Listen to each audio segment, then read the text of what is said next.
coup, j'ai acheté cette lampe dans un vide-grenier parce que j'aime bien sa couleur.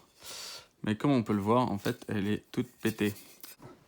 Après un peu de bricolage, on a une lampe d'atelier accrochée. C'est parfait. Le but, ça va être de refaire cette lampe pour qu'elle soit bien. Alors, on m'a dit, elle fonctionne plus. Elle fonctionne plus. Bon, une lampe, ça fonctionne toujours, hein. Pour la démonter, j'ai dévissé ça sur ces vieilles douilles. En fait, il y a toujours moyen de démonter. Alors là, c'est vissé à l'intérieur. Hop là, on peut tout enlever. Là, c'est vissé si on a un petit tournevis plat. Sinon, ouais, j'ai coupé les fils avec un couteau ou un ciseau. On peut même presque les arracher. Là, j'ai mon fil tout sec qui passe dans ce tube-là. Il va falloir le défaire. Et du coup, il va falloir que j'ouvre en dessous. Alors, pour ouvrir en dessous, là, on n'a pas trop d'accroche, mais on voit qu'il y a un trou. Je pense que ça, c'est juste emboîté. Donc, je vais trouver quelque chose pour désemboîter. On va mettre ça là. Essayer de tirer avec une pince. Hop là, et voilà. Donc, en dessous, pourquoi elle ne fonctionnait pas, cette lampe? On le voit direct, c'est parce que là, on a une cosse qui était défaite de l'interrupteur qui est là-haut. Un interrupteur, ça peut éventuellement ne plus fonctionner parce qu'il y a une petite pièce qui aura bougé à l'intérieur, mais c'est rare quand même, hein. Surtout sur des vieux interrupteurs comme ça devait être assez solide. Ce que je vais faire déjà, c'est que ce fil-là, c'est mon fil qui passe à l'intérieur de la lampe, ici. Je vais le tirer et je vais le changer. Voilà. Je vais défaire ça. Je vais même me changer ce fil-là également. Donc on voit qu'une lampe, quand même, c'est assez simple, hein. C'est une douille comme ça, où il va y avoir contact avec le culot de la lampe. Ça marche toujours.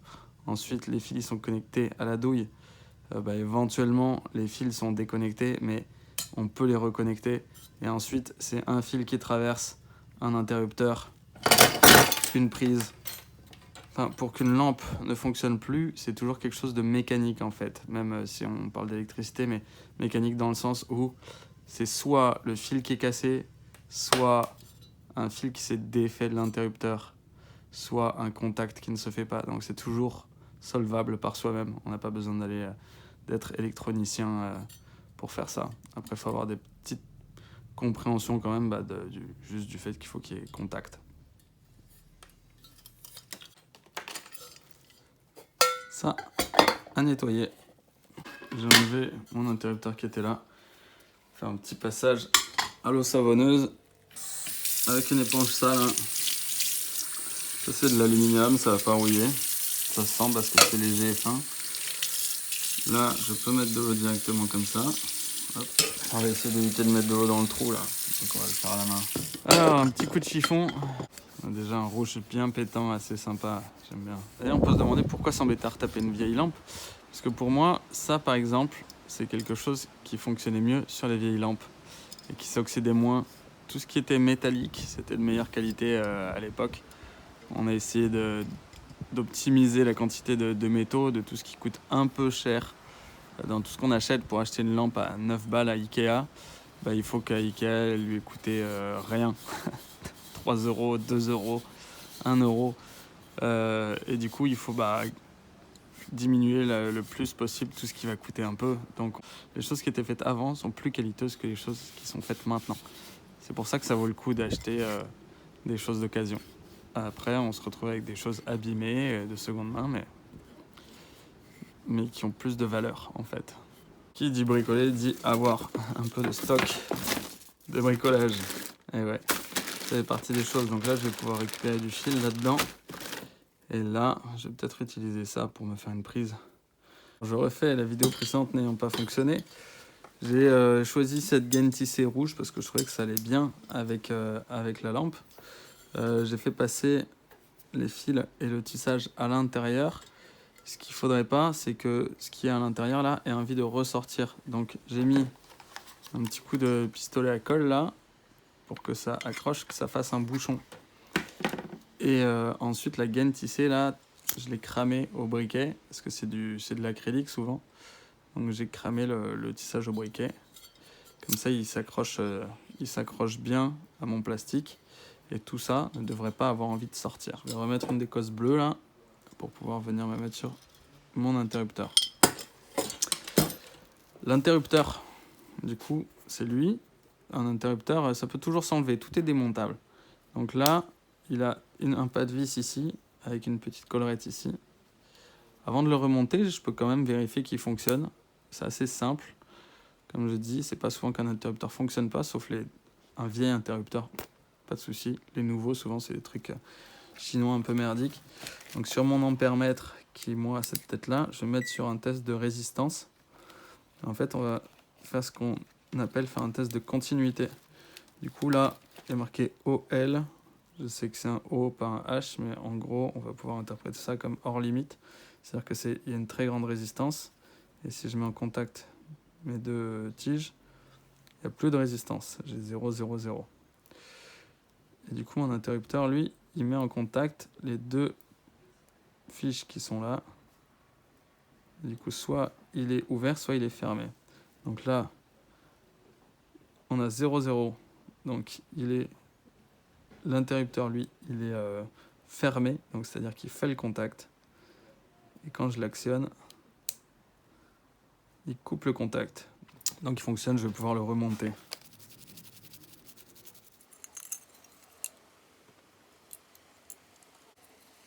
Alors, pour faire la jonction de mon fil, là, je dénude mon fil.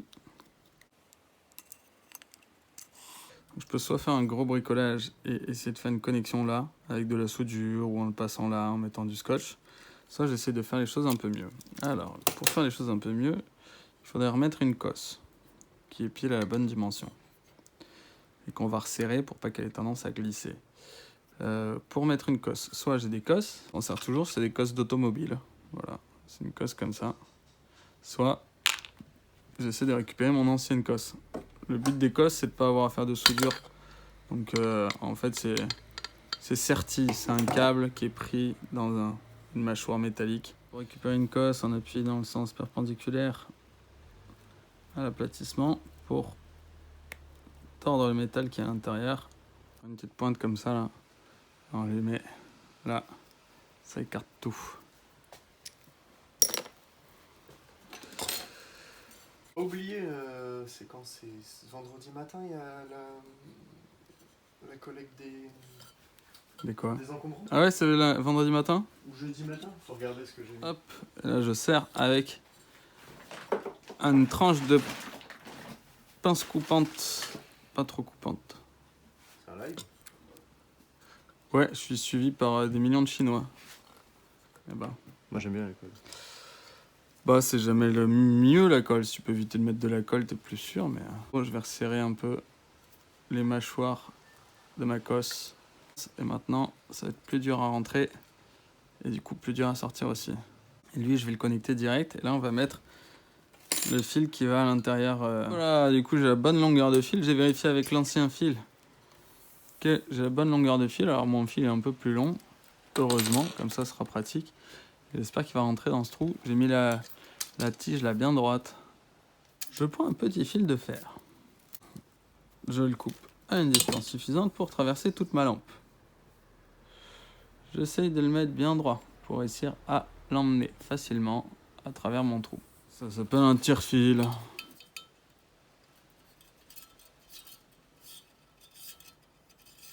Hop là.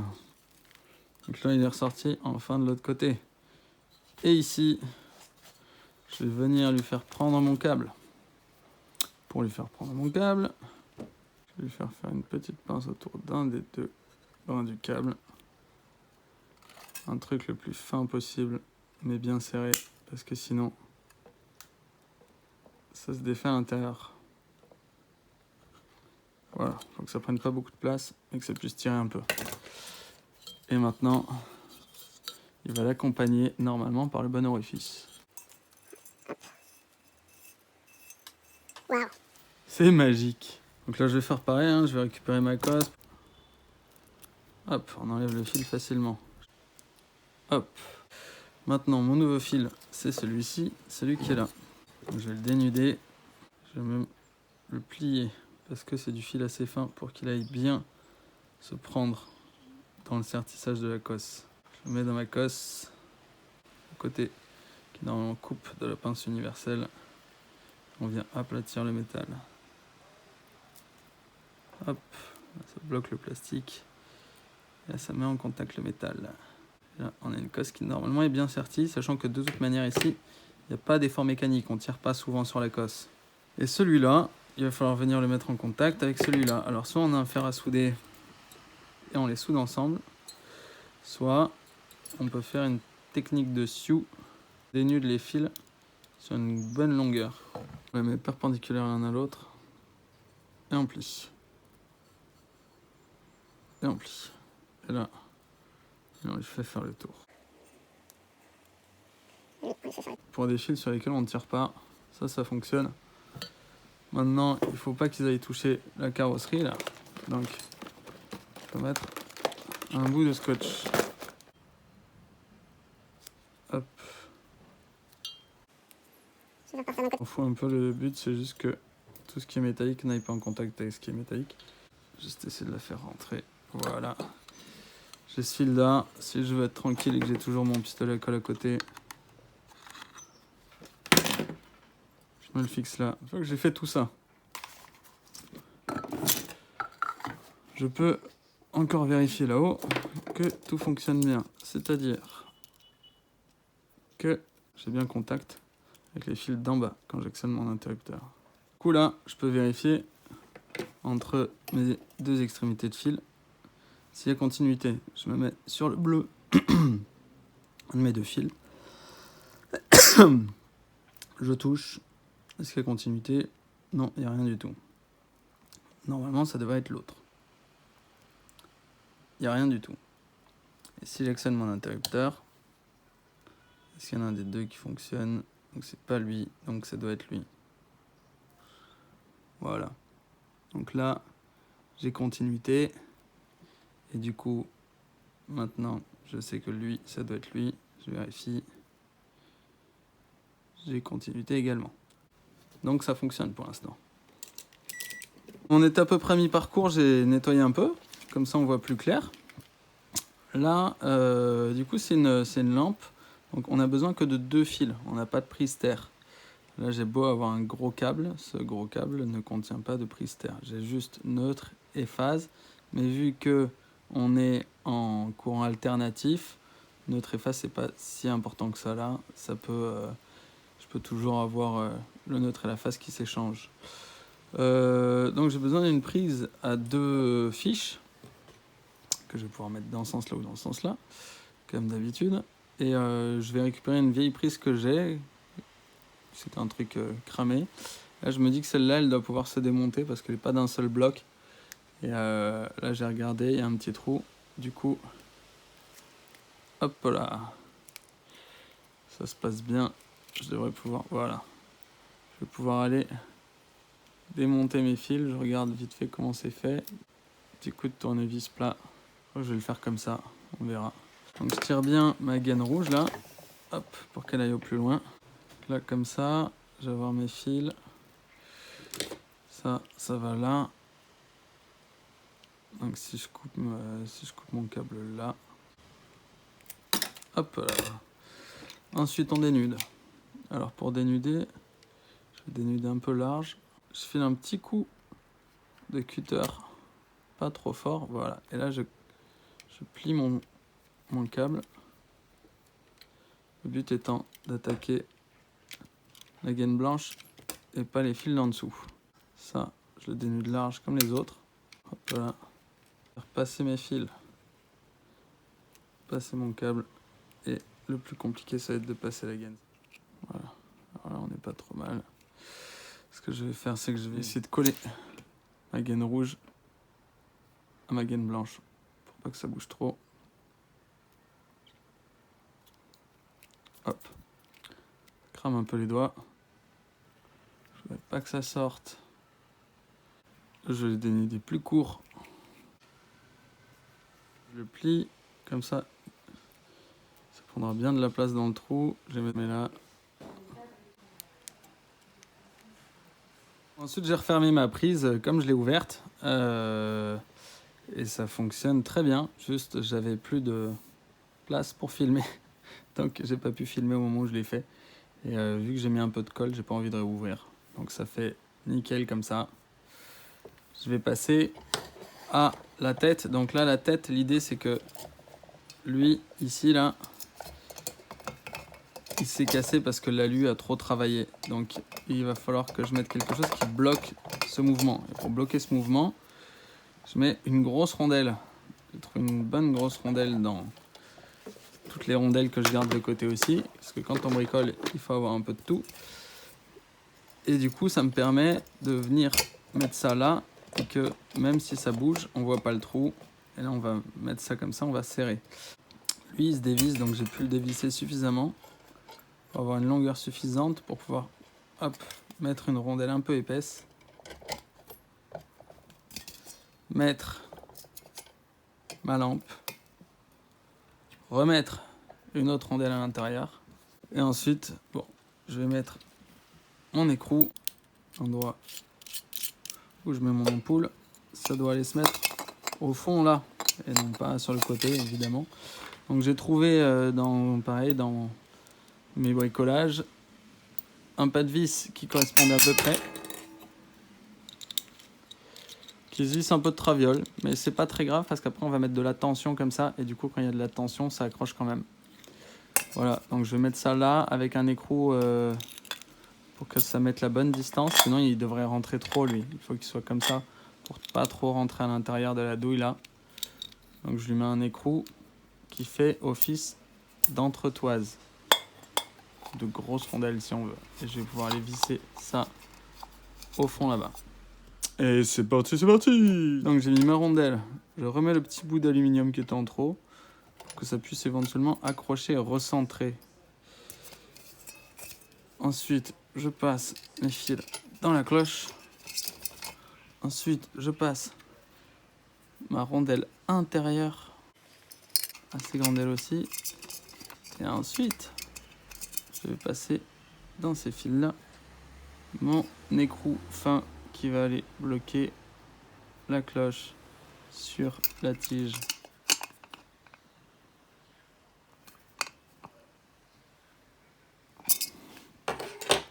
Et pour finir, une fois qu'on a bien vissé la cloche sur la lampe, il va falloir que je revienne visser mes fils électriques. Je vais dévisser ça. Ah, il passe là les fils sur le côté. Ensuite, je les passe. Donc ça c'est vers le haut. Donc ça, je passe chacun de mes fils dans un trou ici et je vais venir le visser. J'ai fini de visser. Maintenant, je remets bien mes détrompeurs là en face de l'autre. Il y a un truc qui fait que c'est hop, pour pas que ça tourne. Je remets ça pareil, les détrompeurs au bon endroit. Hop, je visse ce collier là. Plus qu'à aller mettre ça au fond. Pour aller mettre ça au fond, présenter ma vis. Hop, présenter au fond. Et là on va visser. Et normalement, j'ai assez de batterie pour montrer le final. Le final, c'est mettre une ampoule là, qui a l'air d'être bonne. Je la mets là. Normalement, là, je suis éteint. Je me branche.